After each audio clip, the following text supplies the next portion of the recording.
একটা কথা চিন্তা করছেন, কতদিন থেকে ভালো মন্দ খাওয়া হয় না। যে রমজান মাসটাও চলে গেল, দাওয়াত দিলেও আমার ভুলে গেল।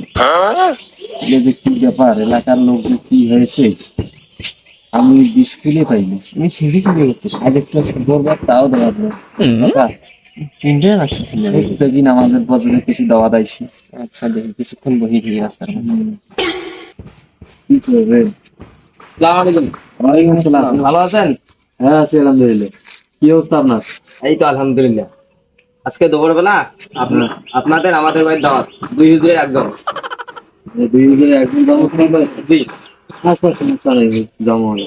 আসেন মনে করি। আচ্ছা ঠিক আছে, যাই হোক একটা দাওয়াত পাওয়া গেল। বাহ, এই হুজুর তো লিখে যাবে না, হুজুর একটা পলক মারি দিয়ে একার কাছে চলে যাবে। হয় না, এই মালটা তো নিয়ে যাবে না, অনেক ব্যবস্থা করা নাকি। হুজুর তোমার থাকেন, আমি একটু হাগিয়ে আসি। আচ্ছা জানবো,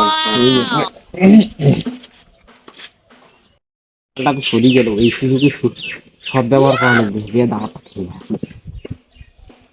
নাই হুজুর নাই, এসব টক যে খাওয়া দাওয়া করে দিয়েছি। দিন পর দাওয়াত খানুন রে, বাপ রে বাপ, পেটটা ভরে খানো। কি মজা রে বাপ, কি মজা। হুজুর পড়ে গেছিলেন? আর কে রে, দাওয়াত দিয়ে গেল লোকটা, দাওয়াতটা খেয়ে আসলাম।